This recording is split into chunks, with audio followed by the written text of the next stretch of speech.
Today on 2 Minutes of Truth, I just want to share a little bit from my heart about how God uses people. The other day I was preaching and giving a little personal testimony about how that God answers prayer and how that sometimes that prayer is not always yes, sometimes it's no, sometimes it's wait. And we just don't know how God is going to answer a prayer.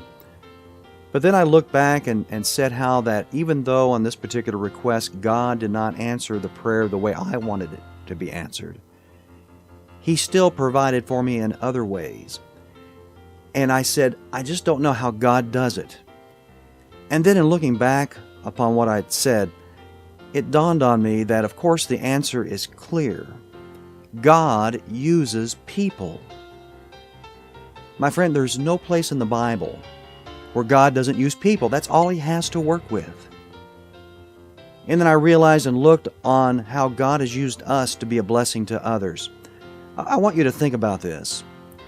When you hear of somebody that has a need, and somebody has a prayer request, you say, well, I'll pray for you. But beyond that, do you ever think, does God want to use me to help meet that person's need? Because God uses people. That's all He has. And if we don't allow ourselves to be used, number one, we're going to miss a tremendous blessing.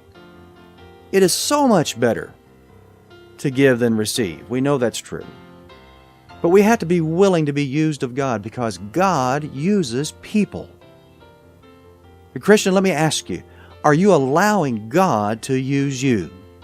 I hope you are. Remember, God has His best for you.